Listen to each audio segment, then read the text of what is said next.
My name is Grace Hayes, 35 years old, an interior designer who built my own path in Tulsa, Oklahoma. It was a Tuesday night when my phone buzzed with a text from Mom that stopped me cold. "Don't call or come over. We're done." My heart sank, but I didn't cry or beg. I typed back 2 words. Got it. That was it.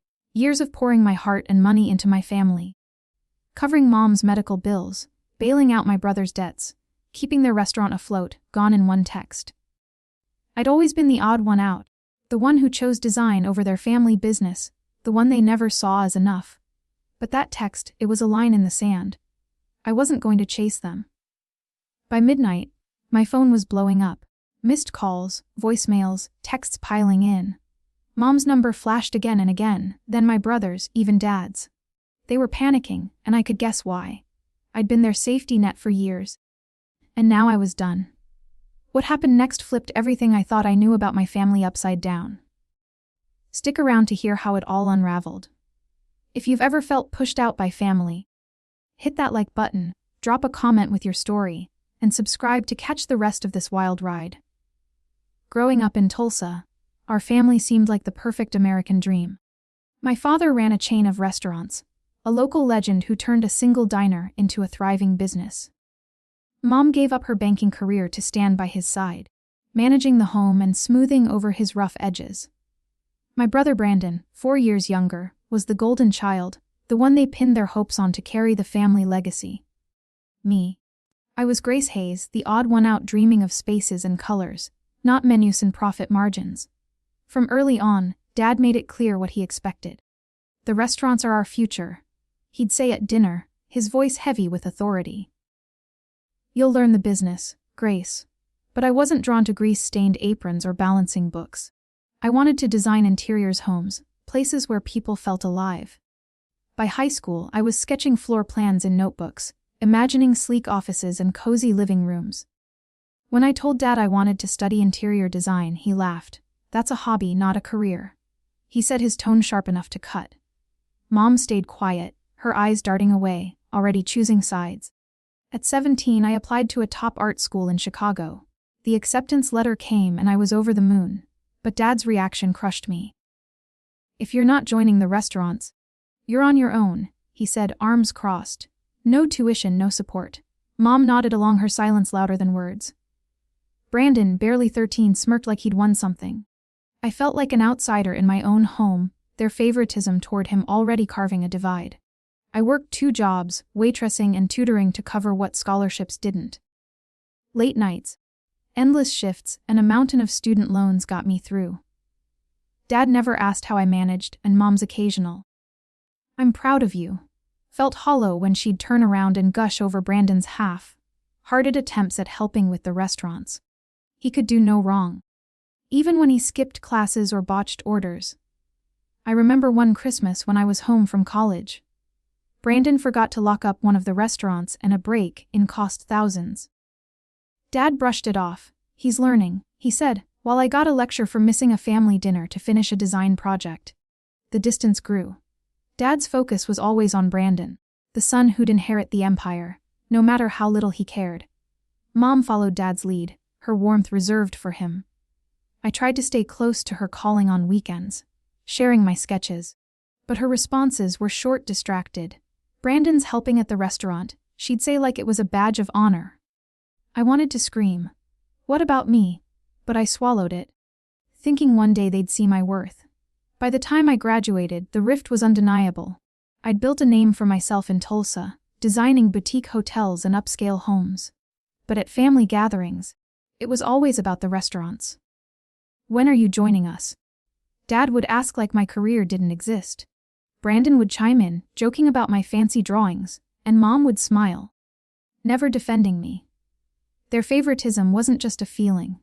It was a wall. And I was on the wrong side of it.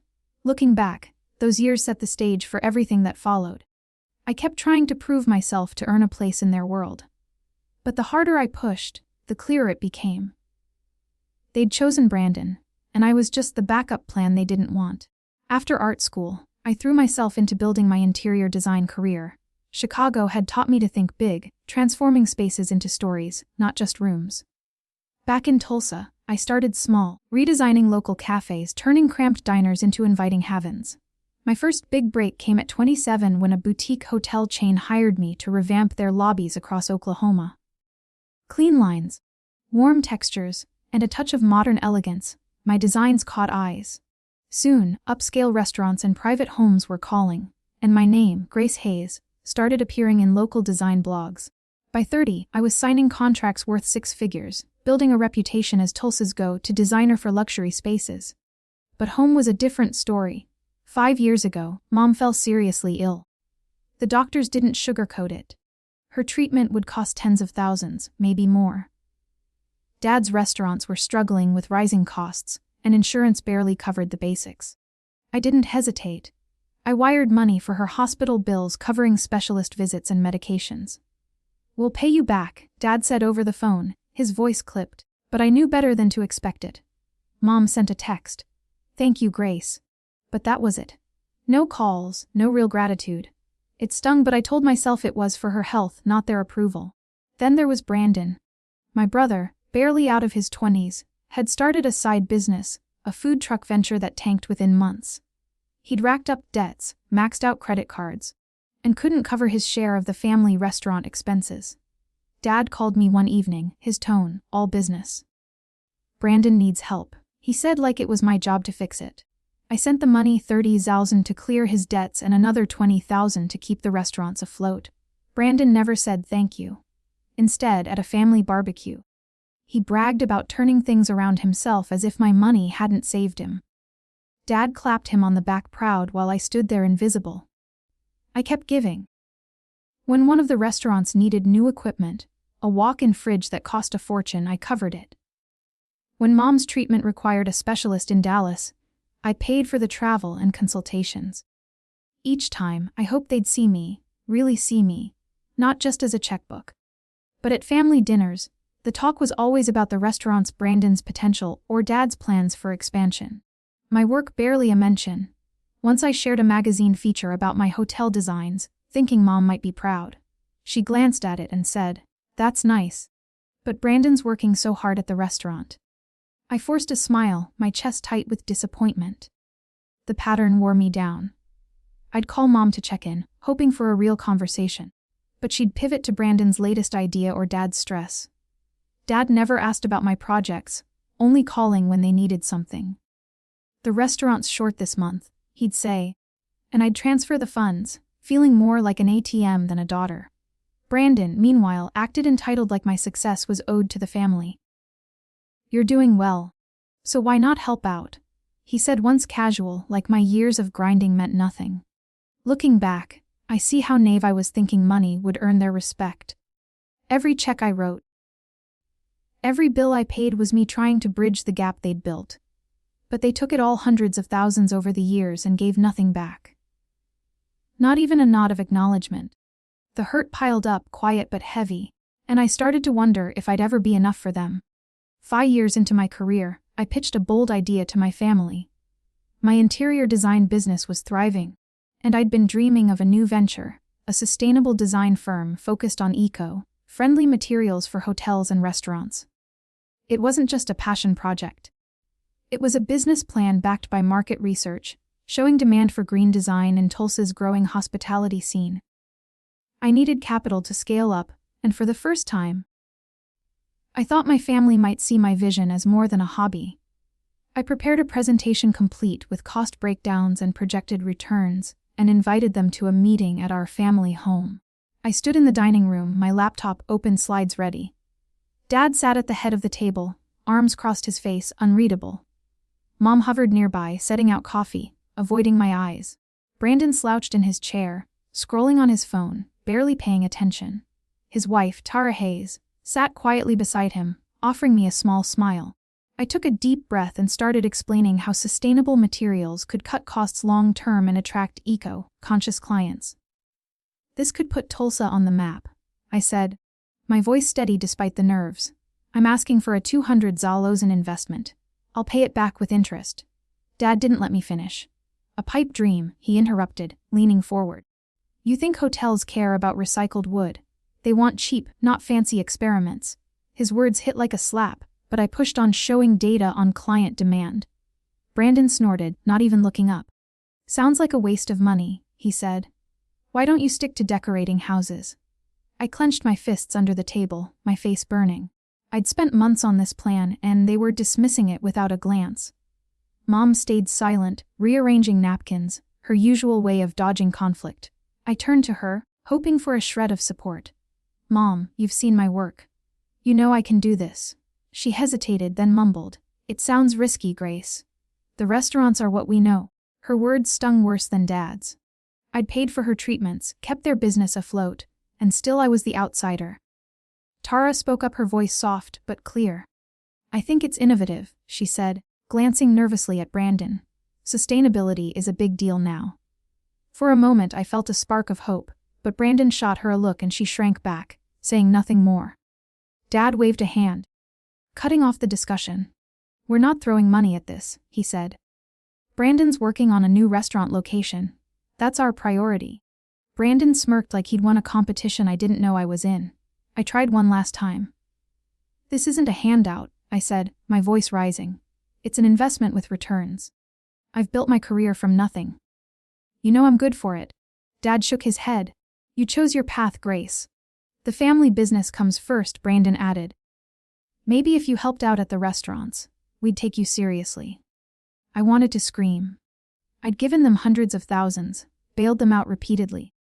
And they still saw me as a kid with a sketchbook. The room felt smaller, the air thick with their dismissal. I packed up my laptop, my hands shaking. Tara caught my eye as I left, mouthing, "I'm sorry, but it didn't help." Driving home, I replayed their words, each one a reminder that I'd never be enough. Dad's focus was on Brandon always. Brandon. No matter how many times I proved myself, Mom's silence was just as bad. Her loyalty tied to Dad's vision. Even Tara, who saw potential in my idea, couldn't stand up to them. That night, I sat alone in my apartment staring at my business plan. I'd poured everything into it, just like I'd poured everything into my family. But their rejection wasn't just about money, it was about me. They didn't believe in me, and that hurt more than I could admit. I didn't know it then, but that meeting was the beginning of the end. One evening, after a family dinner, I overheard something I wasn't meant to. The table was cleared, and I'd stepped into the kitchen to grab my jacket, planning to head home. Tara lingered near the sink, her hands fidgeting with a dish towel. She glanced around, then pulled me aside, her voice, barely a whisper. "Grace, there's something you need to know," she said, her eyes darting toward the dining room where Dad and Brandon were talking. "Brandon's been taking money from the restaurants. Thousands. It's why they're struggling." My stomach dropped. I knew the restaurants were in trouble, but I thought it was just bad business. "He's been skimming for years," Tara added, her voice shaking. "I found receipts, hidden accounts. He's lying to your parents." I stood frozen, processing her words. Tara looked terrified, like she'd just betrayed her own husband. Before I could respond, I heard Dad's voice rise from the next room. I crept closer, staying out of sight behind the doorway. He was talking to Mom, their voices low but sharp. "We need to finalize the will." Dad said, his tone firm. "Brandon's the only one keeping this family together. Grace is off doing her own thing. She doesn't care about us." My heart pounded. Mom murmured something I couldn't catch, then said, "She's given us so much, Stephen." Dad cut her off. "Money, not loyalty. Brandon's our legacy. We'll leave the restaurants to him." I felt like the air had been sucked out of the room. They were cutting me out, erasing me from their future after everything I'd done. I slipped out the back door, my mind racing. All those years paying Mom's medical bills, bailing out Brandon, saving their restaurants, and they saw me as disloyal. I drove home in a haze, replaying Tara's confession and Dad's words. Brandon's theft explained the constant cash shortages, the late vendor payments I'd covered. And yet they were choosing him, rewarding him. The betrayal burned, but I wasn't ready to confront them. Not yet. The next morning, my phone buzzed with a text from Mom. "Don't call or come over. We're done." The words hit like a punch. I stared at the screen, my hands trembling. This wasn't just about the will. It was personal. Mom, the one I'd always been closest to, was shutting me out. I typed back, "Got it," and hit send before I could overthink it. My fingers hovered over the call button, but I stopped. No more chasing, no more pleading. If they wanted me gone, I'd give them exactly that. I opened my banking app and canceled every recurring payment I'd set up for them. Mom's medical expenses gone. Brandon's debt payments stopped. The restaurant's utility bills no longer my problem. I'd spent over 300,000 keeping them afloat, hundreds of hours working to fund their lives, and they'd thrown it back in my face. Cutting those ties felt like shedding a weight I'd carried for years. But it also hurt. I wasn't just cutting off money. I was letting go of the hope that they'd ever see me. As I sat there staring at the confirmation emails for the canceled transactions, I felt a mix of relief and rage. Tara's words kept echoing, Brandon's theft hidden for years. How long had they known had Mom and Dad covered for him? Or were they clueless? Either way, their choice to favor him over me was clear. I thought about calling Tara asking for more details, but I didn't. She'd taken a risk telling me, and I wasn't sure where her loyalties lay. That night, I lay awake, the text from Mom burning in my mind. We're done. It wasn't just a message. It was a declaration. They'd chosen their side and I wasn't on it. But I wasn't the same girl who'd begged for their approval. I'd built my life without them. And now I'd protect it. Their betrayal had lit a fire in me, and I wasn't going to let it burn me down. By midnight, my phone was a storm of notifications. Missed calls, voicemails, texts. Mom's number flashed first. Then Brandon's, then Dad's. They must have realized I'd cut off the money. I didn't answer. I sat on my couch staring at the screen, each buzz tightening the knot in my chest. After years of being their safety net, I'd pulled the plug and they were unraveling. Brandon's first voicemail was venomous. You think you can just walk away, Grace? He spat. You're selfish, leaving us high and dry like this. Selfish. I nearly laughed. I'd paid off his debts, propped up the restaurants, and he had the nerve to call me selfish. His next message was worse. You'll regret this, he said, his voice low. We'll take legal action if we have to. I deleted it, my hand steady, but my heart racing. Legal action for what? Saving them from his mess for years.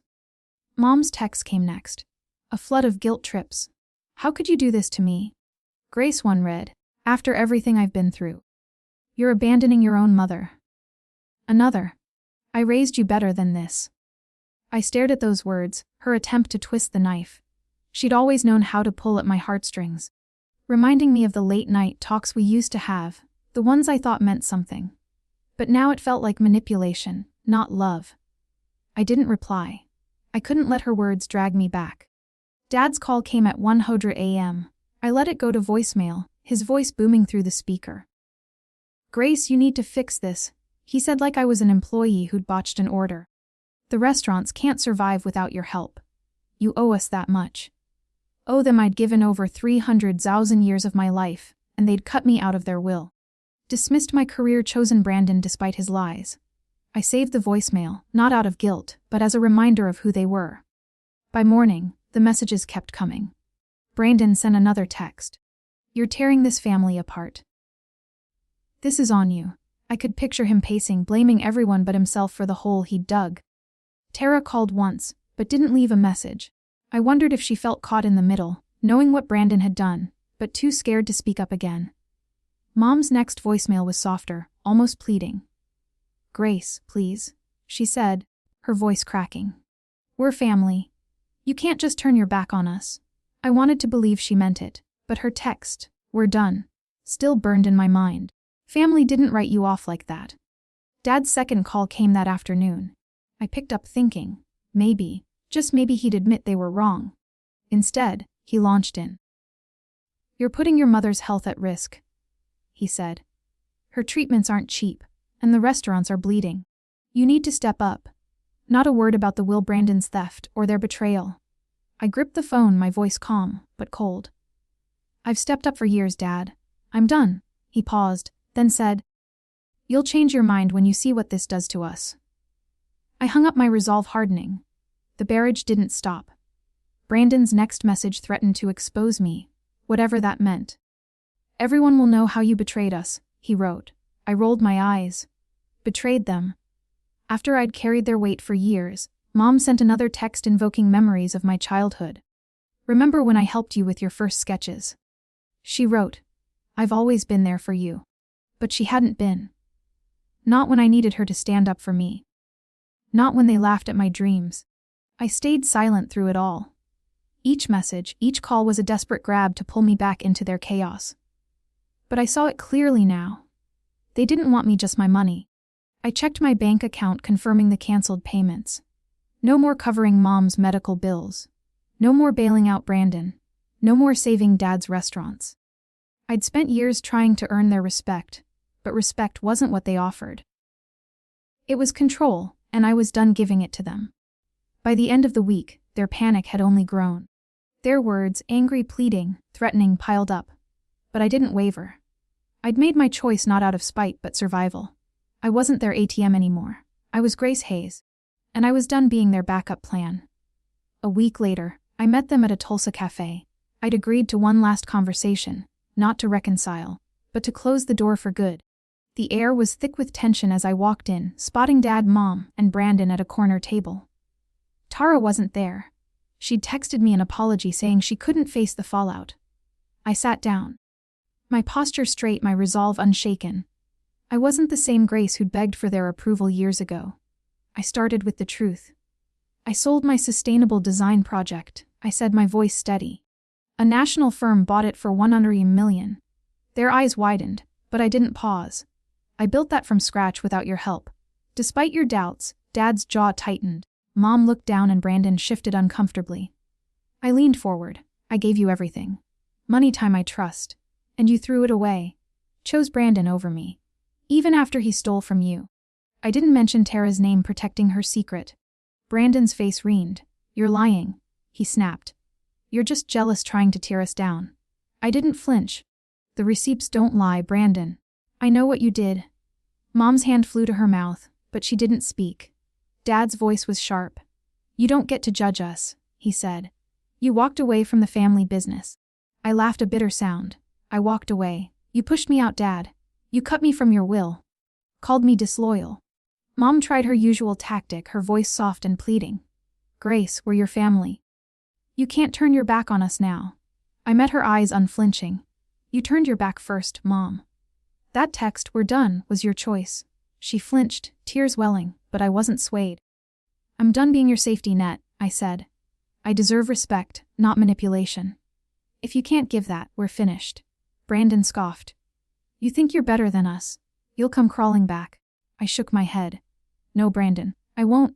I stood my chair, scraping the floor. This is it, I said. No more money, no more calls, no more chances.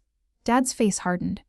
You'll regret this, Grace, he said, echoing Brandon's threat from a week ago. I didn't respond.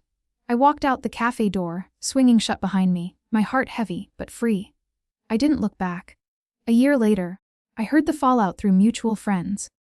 The family restaurants went bankrupt, unable to survive without my financial support. Brandon faced legal trouble. Vendors sued him when his hidden accounts came to light, exposing years of theft. Mom and Dad retreated into a quiet, isolated life, their legacy in ruins. Tara, I learned, had left Brandon, starting fresh somewhere else. I didn't reach out. That chapter was closed. I moved forward, pouring my energy into my design firm. The sale of my project gave me the freedom to expand, hiring a team, taking on international clients. My life wasn't perfect, but it was mine. Built on my terms, not theirs. I found peace in setting boundaries, in choosing myself over a family that never chose me. The pain of their betrayal lingered, but it no longer defined me. Looking back, I learned something vital. Respect starts with yourself. I spent years trying to earn their love, thinking I had to prove my worth. But no amount of money or sacrifice could change how they saw me. Setting boundaries wasn't selfish, it was survival. It taught me to value my own worth, to walk away from those who don't. I hope you listening to this story take that to heart. Family isn't an obligation to endure pain. It's a bond that should lift you up. If it doesn't, you have the right to let go. Thank you for staying with me through this journey. It wasn't easy to share, but it's my truth. I'd love to hear your thoughts. Have you ever had to set boundaries with family? Drop a comment below and let's talk. Your stories matter, and I'm grateful for every one of you who listened.